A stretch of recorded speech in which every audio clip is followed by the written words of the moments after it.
and gentlemen, this is Keysight World Tech Day 2023. With that, I take the honor to go ahead and welcome our next industry keynote speaker, Mr. Sriram Rajagopal. Can we have a huge round of applause for him, ladies and gentlemen?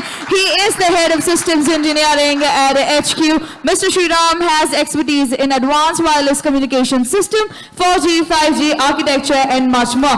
With 18 years of experience, he's here to go ahead and honor. Can we have a huge round of applause for him? Thank you. Over to you. Yeah, thanks. I hope you're able to hear me. Yes? Okay. So I'll do the mandatory thing now, which is taking a selfie. Okay. Girish, this is for you, the young at heart. Not necessarily young, but young at heart. Thank you. So it's very difficult to follow, Mamba. There's a big overlap with everything that you talked about, but my probably job is to sort of give the industry view. A lot of the things that you talked about on the wireless from EdgeQ, we already do a lot of the things. So I'm going to sort of be in your slipstream, okay, and talk about the things which are more sort of industry, what we are doing, okay. So first, congratulations to Keysight. Good turnout, excellent show here today, and thanks for having EdgeQ. And I'm representing EdgeQ, I'm Sriram, okay. So let me start off, and today I'm going to talk about large-scale wireless systems. What I mean by that is essentially MIMO, a massive MIMO, and what it entails to not only develop, design, deploy, and we've had Nokia here. And what does it take for a company like EdgeQ? It's a small company, but what does it take? And how do we partner with test equipment vendors like Keysight in this case to showcase and to run the show here? Okay. Okay. So this is sort of a rehash. A lot of people have talked about it. 5G. Now we are talking about 6G already, but let's say what is 5G? For last 20, 30 years. We've been talking about 2G, 3G, 4G, essentially text, voice, slowly move towards audio, video, and so on. But these are still very restrictive. When they started off, these were great things that happened. And now 5G is going to revolutionize everything. We all know that, we've heard that. And we are still only using a small portion of what it can offer, right? There's a lot of rich applications, there's diverse applications in terms of the industry, what we can do in the medical environment, mission critical applications, and of course the key aspects are it has to be secure. We've talked about that, a lot of these things. Okay, so what is 5G? A lot of us know all the keywords, but I'm going to talk more about, or just highlight about what I feel is important, as we step through it, right? We just don't dive into the last application, which is the mission critical application. We'll slowly move there, okay? So 5G has somewhat about three main cornerstones. One is low latency or high reliability, right? Which is very critical for mission critical applications. Then we have increased capacity, throughput, which is what we all talk about. Hey, the moment you get 5G on your SIM, the first thing you do is what's the speed test? Okay, the moment you get into your lab or into your network, what is the speed test? Is it working fine? So definitely speed, throughput, capacity is one of the most important things. And if you look on the right side, what I have is how do we achieve it? How does 5G actually achieve it? To a large extent, in 3G we were with the HSDPA or the CDMA systems. 4G changed it to OFDM wireless systems. Okay, and 5G has followed that, but it has done some enhancements. One of the key aspects is more spectrum. Okay, how do I get higher throughput? Whatever numbers that you're seeing today published by all the operators here in India or abroad. How do we see that? We see that with primarily one of the main things is higher spectrum. More spectrum is available. And not only that, and that a lot of these are the public spectrum essentially is going to be licensed, right? So there's a lot of cost associated with that for operators to acquire it, and there's cost associated to deploy it.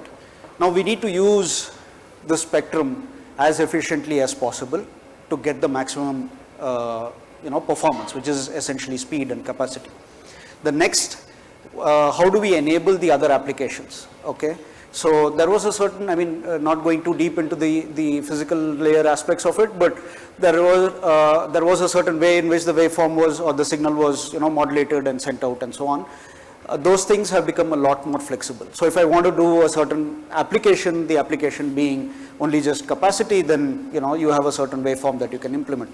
But if you want to do some other sort of applications, end to end in the overall system, the phi should not be the bottleneck, right? So we have more flexible waveforms, which is different subcarrier spacings and so on and so forth. Other than that, the same bandwidth can be used for different applications in different ways for different QoS, which is with the bandwidth parts and so on, which is what 3GPP has enabled us to do. The last one, network slicing, I think Mamba also talked about it. Network slicing is what we talk about more from a core perspective or more from a higher layers perspective. How do I make sure that I give the user the experience that they deserve, right, for that particular application. But the key one that I'm going to today just talk about is more about increased capacity and the throughput. How we achieve it, I said one of the main things was more spectrum, slightly more efficiency with the guard band and so on and so forth. But the key one for a lot of us when we use our mobile applications is essentially about the throughput numbers that we see. How do we achieve it? Massive MIMO is one of them. We've Mamba talked about it. He's talked about it more from the perspective of how do I test it and so on. I'll just give you a little bit perspective of how we actually implement it, and that will tie into how we actually test it. So 5G essentially, what is 5G? 5G is essentially enabling a lot of applications. Whatever we think about, all of that can be enabled with 5G, and of course, we're talking about 6G and so on, but right now at 5G, enabling all of these applications. We are only seeing a little bit of it right now with operators doing the basic enabling, right? All of these applications yet to be seen. Okay, so this is more towards the same thing. It's about the density of connections. Okay, so you have more applications, more things, more devices. Is not just humans who are carrying, the phones and so on and so forth. It's more about the devices themselves learning, doing things on their own, right? So which means all of anything right now can be connected, right? So anything connected or everything connected. In which sense, you have a lot more devices, almost 10x the connections than you're used to in normal telco deployments, right? So there is going to be densification. When we say densification, a lot more devices. How do we allow connections? Okay, so you have base stations which are radiating signals. There are UEs or devices which are there in the network, but there are now a lot more of them. So I need to support all of these devices and users. Okay, so that is where sort of beamforming comes into the picture. Some of you may have seen or have an idea of it, and I want to present a certain view of this. Okay, so on the right side you have a sort of a representation. Many devices, this can not necessarily be cell phones, but it can be anything which are using these applications, right? So they can be across the buildings, they can be across the different azimuth. Now any conventional deployment, which is a 4G system or even in 5G, a normal 4 antenna system or an 8 antenna system, what it is doing is radiating the signal across its spectrum, right, all over. What that does is essentially it's energy. We talked about energy. It's energy being spread out everywhere because you do not know where the user is. User is with you. You know the user is connected to your network. There is a user, you know that, but you do not know where the user is. So what do? You just radiate everywhere that you can. There is energy just being spent out. One, energy inefficient. Second, causes interference to the other cells which are available. So we want to avoid all of that. How do we avoid all of that? Send signal only towards the user, knowing where the user is. So one is, of course, you can have location based information. Hey, this is the location of the user and so on. But that's a little more sort of application oriented. The user has a GPS, the GPS information comes to the lower layers, that gets sent out and so on. Ignore all of that. How can we do it within the framework of the wireless standards, right? This is where beamforming comes into the picture. When we say beamforming, only for that particular user. Okay, so we choose blue in this case, which is there, the closest one. Only for that user, I'm going to send some information, right, in that particular beam. So now, look at the other side of the picture. This is essentially, some of you may be familiar with this, but what it is essentially a grid where I'm sending some bits of information, okay, modulated in some form. So the blue portion, maybe the bottom one, I fill in information for this particular user, okay, and orange, maybe, I fill in some other information for some other user. In a traditional deployment, I'm just radiating it out everywhere. But with beamforming, I'm going to take that information and try and direct that information, this is a slightly more crude way to represent it, but I'm going to direct that information towards the blue user on one portion of the frequencies, try and direct information for the orange user in another set of frequencies. Essentially, that is what it is. That is what is beamforming. How do we achieve that, right? So we cannot achieve, say, pinpointed direction or information only to one particular user if we have very restricted set of antennas. Okay, so that is where the point about large number of antennas comes into picture with more, I want to think of it slightly differently as system of equations, very basic mathematical thing, right? System of equations. Variables are only the users.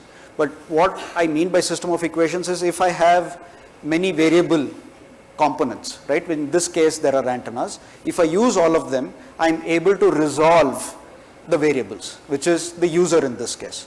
So essentially what I'm saying is, if you have a large number of antennas, I can pinpoint, I can send information with, what we call as beamforming, and send the information towards each of the users separately. So one way to do beamforming is, hey, I take all the frequencies and just send particular information to one user. But with larger bandwidth, right, sending information only to one user is a waste of the spectrum. So we can split it in frequency, okay, and that is what is essentially the massive MIMO, right? What we say is the grid of information, which is say 4 layers, 2 layers, right? Each user can only support 2 streams of information or 4 streams of information. But I want to send it over 64 antennas, or I want to send it over 128 antennas. How do I do that? So Mamba talked about eigen beamforming. Essentially what it means is, I have a system of equations. How do I split it so that I can send information to only one user? That is essentially, once you have determined what that beamformer is, it is essentially a matrix multiply. What is a matrix multiply? I send a set of variables, 4 variables or 8 variables, and then I spread it out to 64. Okay, 64, 128, or whatever it is that we are transmitting. That operation, right, which is the matrix multiply, gives out signals which can be sent out on all of these antenna elements that I will show in the next few slides. In order to do that, if I were, sorry, let me go to the next slide. Yeah, so that the first thing that I covered was large antenna systems, right? What it means is, it's not only about how I put it, it's also about the weight. There are a lot of constraints here. It's also about the weight, it's the design, the size, what power it would radiate at, how many antenna elements it has, okay, and whether the calibration can be done. A very important thing that we talked about was calibration, because when I'm doing that matrix multiply that I said, all the antenna elements should be correlated with each other in a certain form, known form, right? Once I know that, then I know the signal that I can send there can be directed towards the direction that I want. Okay, so that is one of the key aspects. The other one is sounding reference signals, which means if I go back to this slide, how did I know? How did I know that if I use this sort of a matrix multiply, I would get to blue? If I use this sort of some other sort of a matrix multiply, I would get to orange. How do I know that information? Right? That is coming from the channel which we feed back from the user, which is called sounding reference signal. Okay, so the user sends some information. There is, of course, very key aspect is TDD, time division duplexing, which means the channel is reciprocal. We are using the same frequencies in downlink and same frequencies in uplink, right? So sounding reference signal essentially means that the user sends some information back to the base station. We are able to figure out, okay, this is your channel, which means I can do this matrix multiply and send you the information directed towards you, right? There are many aspects here in terms of how we can deploy, right? So I'm transitioning a little bit towards what are the aspects for deployment, right? From an implementation of or from an industry perspective, right?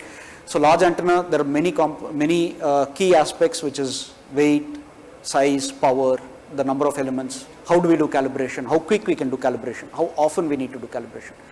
The main thing for enabling massive MIMO is knowing the channel. Sounding reference signals, okay, there is a slide on that coming up, okay.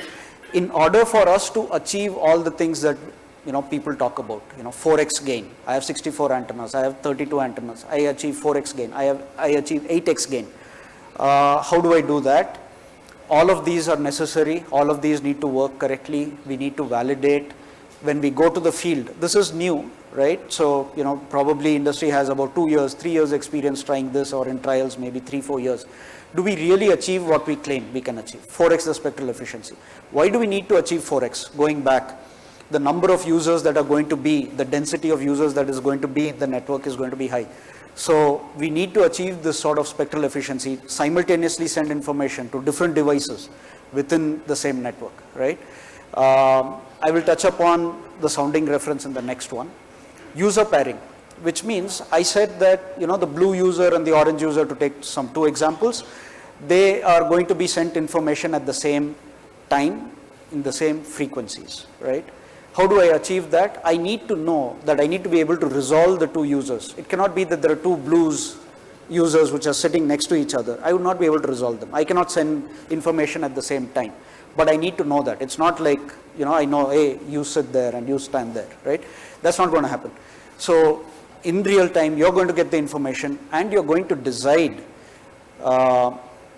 yes, the blue user and the orange can be paired, or blue and some other user who's nearby to the blue cannot be paired, right? So this is one of the most key aspects, and this is not necessarily a physical layer decision, it's a more higher layer, a scheduler decisions, and as Mamba talked about, this will slowly move towards RIC, more X apps, more people will have, some of their intelligence or IPs in how the user pairing may happen, and they will want to implement that, right? So this goes back into, X app, how do we test it, and so on and so forth, right? So these are the key pillars that we see from how do we see a deployment of massive MIMO improving the spectral efficiency. Okay. So I will talk about now slightly correlating to what needs to be tested. So I have architected something, right? I'm going to talk about what EdgeQ has done. I have already architected a certain, a solution, a chip, and so on. I need to validate it. One of the key interfaces that need to be validated essentially is between what we call as the RU and what we call as the DU or any of the other sort of the lower layers, right? So the key aspect is the compliance, because the RU is not made by me, RU is made by someone else, the radio unit, right, which is the large antenna system. I do not have, let us say, the capability to make an RU or to validate and test. My capability lies with, say, DU. In which case, the interface needs to be open, which is what ORAN Alliance is doing. But there are many aspects that need to be validated, which is timing sync, the C plane, the U plane, the M plane. What do they mean? The C plane is essentially control. I'm sending these packets. U plane is essentially the data itself, the information. And the M plane says, how do you configure it? How many antennas there are, how do you send information, and so on, right? And these are just the basics. So even if you're doing a normal 4 antenna system, this is one of the basic things. So timing is very critical. C plane, U plane, M plane are very critical.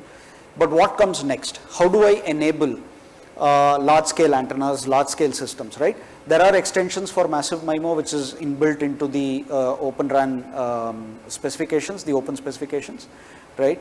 And those are also changing, right? They allow us to send at a real-time basis, transmit the beam in this direction, transmit the beam in some other direction, and so on and so forth. So this is one of the key enablers for for deploying massive MIMO. One, the different components of the network are made by different companies now as a part of the Open RAN sort of the thought process, right? The radio is made by someone else, the DU is made by someone else, the CU is made by someone else, right? And now the decision making on the user pairing is an X app, it's essentially an application, right? So we have to make sure that the radio and the DU, the rest of the components are talking to each other, they're saying the same things. And to get the maximum benefit, we have extensions which say how I can do beamforming. So all of these need to be validated before we say that, okay, as a DU vendor, let's say I'm a DU vendor, I want to go and deploy this in the field. I can't just go and say that, hey, let's, XYZ company on RU, let's go talk and let's just go and deploy it. We need to validate all of this, and this is where I'm tying in what the industry does with what, Keysight provides. We can validate all of this in the lab with our testing. A lot of this, which we are already doing. So that before we can go into a real environment or a real integration, we are quite well qualified on the DU side, or on the radio vendors are quite qualified on the RU side before they come and do integration between an RU and a DU. Okay, so that is one consideration. The next one, SRS. I said I will talk about SRS. This diagram seems familiar because it was there in the previous presentation a little bit as well. There is cross-polarized antennas. There are many antennas. I need to send signal on all of them so that I can beamform to a certain direction. But before I send the signal, I need to know how to beamform, right? Which is what a sounding reference signal, or SRS, right? In a real practical deployment, right? In a real practical deployment, there are many users in the system. All of them want data, but they don't want data all the time. Right? They want data at certain time, some other user wants data at some other time, right? So there has to be some sort of dimensioning on the performance or on the RAN side, which says, okay, I'm going to schedule users for sounding reference. Means I'm going to schedule the blue user, the orange user, and someone else, the green user, at certain times to give me information, to sound the channel. I receive that information. But the key aspect here, as far as deployments are concerned, is how do I schedule them? This is what the RAN vendors are working towards. How do I optimally schedule, not waste resources in uplink, get the information at the right time? If I get it now, but I use it after few milliseconds, it's not going to be correct, right? I'll not be able to pair the users correctly. I'll not be able to get the maximum benefit out of it. The spectral efficiency which I thought I would get, I'm not going to get. Okay, so you have to get it quite frequently, but you have to get it for users who are actually present, who are actually transmitting data, and so on. So there are many aspects of this. Okay, so again, this is one of the things. Do I go to the field and find out how often I do it? Can I validate it in the lab before I can go to the field and find out? And this is where if I was a DU vendor, I'm testing. The first thing I tested was, hey, the basic protocol, the interface, the front haul interface, which was defined by 3GPP, is it good? Great. That was the previous slide. Now I need to actually see the performance. How do I see the performance?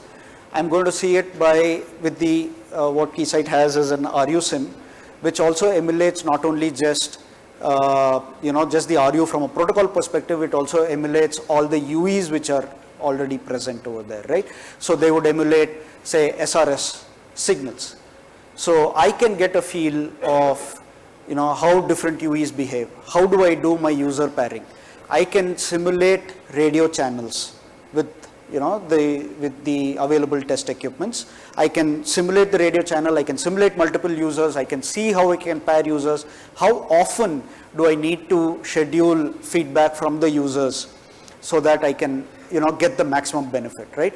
Typically, we've seen not just from the testing, but I'm saying from the field data as well, which we've seen that somewhere between 20 milliseconds, not for very fast users, but for sort of medium movement of users. Within 20 milliseconds, if I'm able to sort of get the channel information across the entire bandwidth, then things are good to go. There are a lot of things that you can play with, fix users to some bandwidths and get that feedback differently, not get the entire bandwidth and so on. So all of these are interesting things that you can do to optimize the network. However, before you go and start optimizing on the field, because the variabilities are very, very high. The number of users, you can't just go and put it in there and then see does it work this way or that way. There are enough reports which say, you can't just go into the field and do it. You need to sort of do a lot of your tuning and testing in the labs before you go there.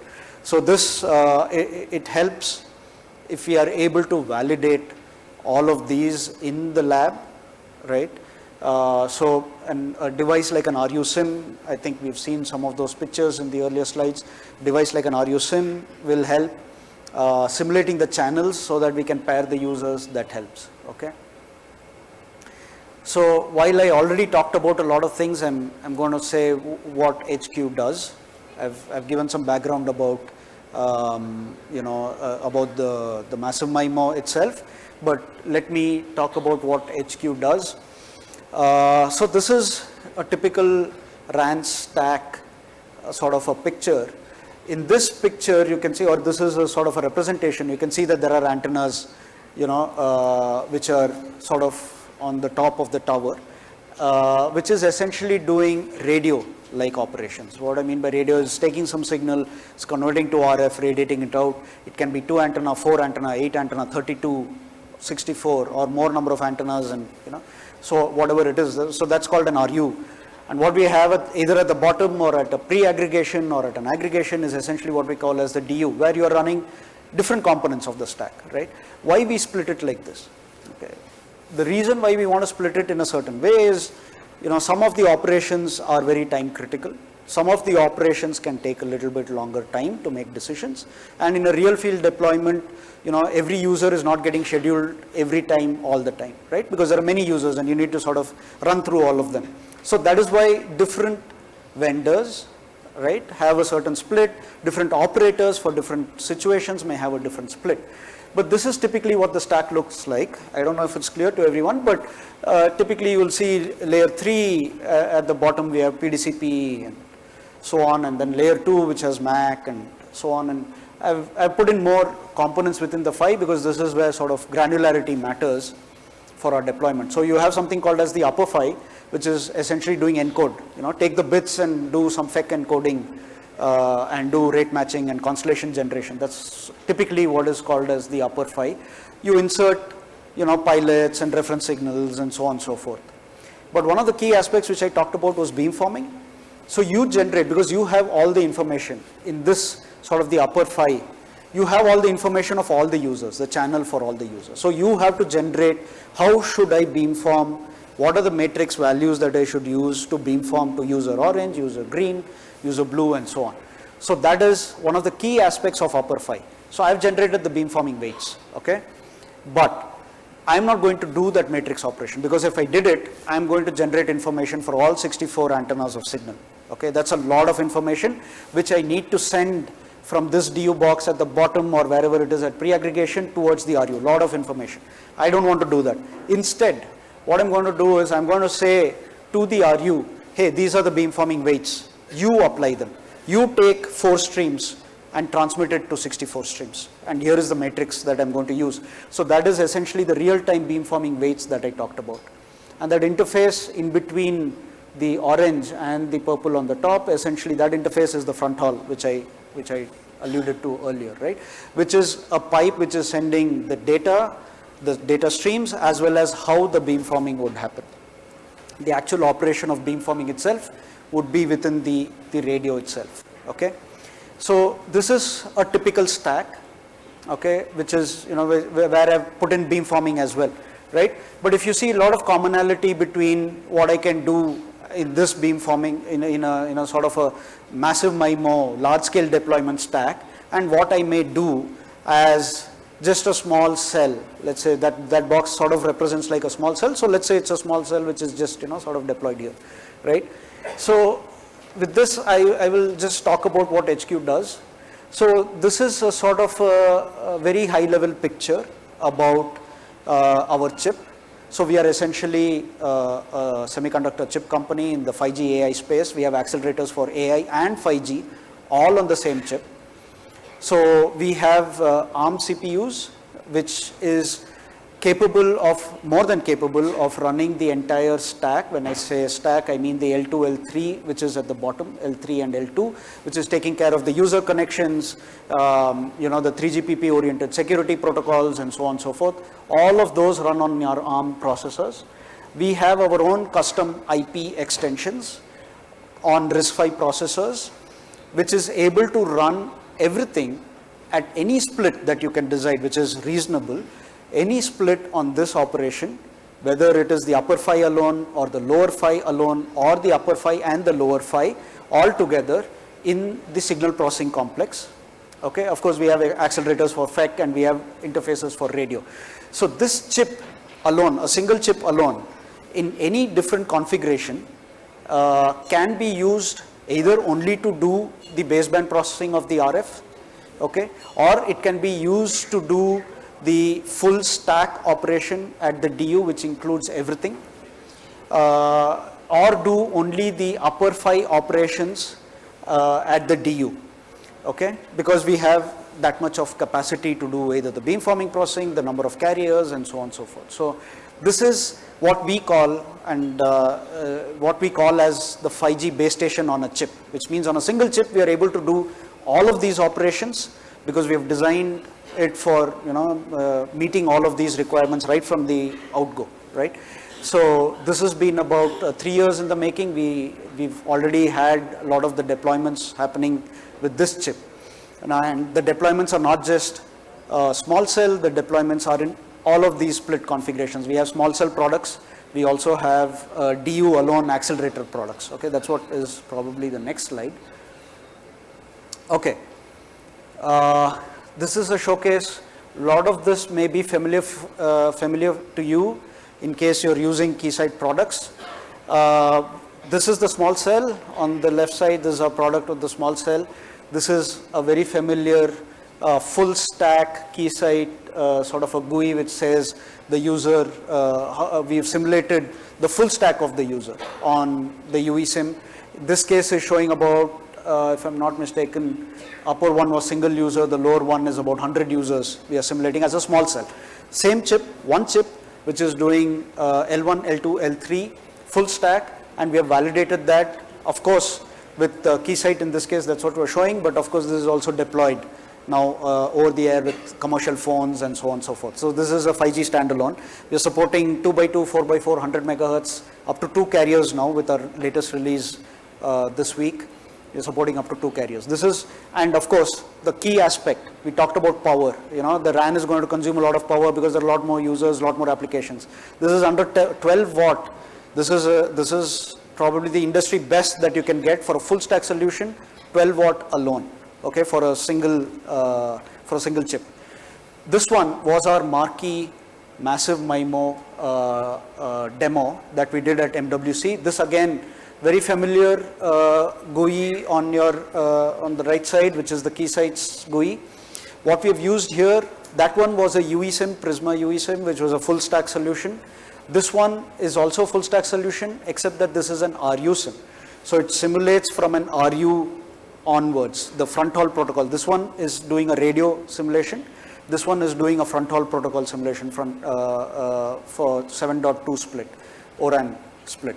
So we had simulated a 32 antenna solution with sort of 2 beams of 4 layers each. The numbers are not clear, but I'm going to go towards the next one and just play out the demo for you. So you can see the demo is playing out. This was done in collaboration with Keysight, Vodafone, Dell, EdgeQ at this year's MWC, which happened in February in Barcelona. I was there at that time. So you can see this GUI where we are transitioning. This is simulating about 32 TRX, simulating that.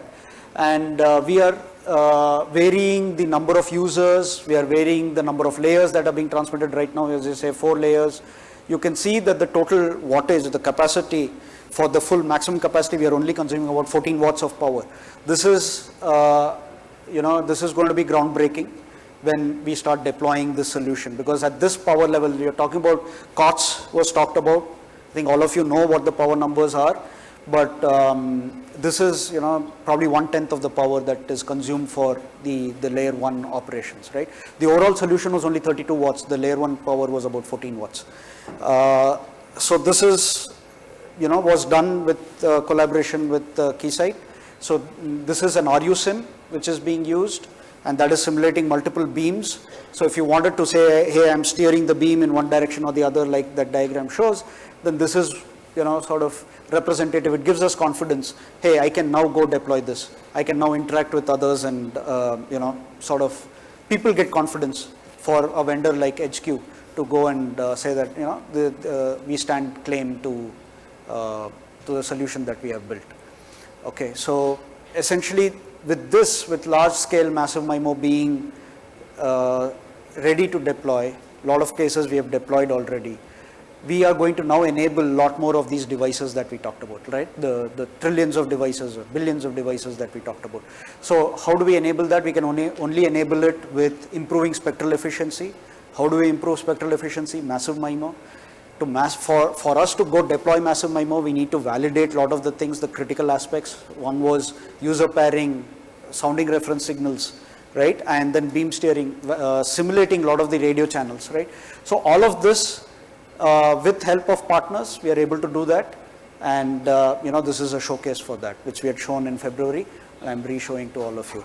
So essentially, that is what I want to talk about, re-emphasize a lot of the things that Mamba talked about in terms of the wireless, how we test, a lot of the disaggregation, but this is all real. To give you the industry perspective, this is real. And this is EdgeQ, essentially 5G plus AI on a single chip. We are having products right now being deployed on both the small cell front, which we have validated with UESIM, as well as now we are having the massive MIMO deployments starting soon with our chip, also tested with RUSIM. So kind of that's what I want to talk about. So thank you again for having me.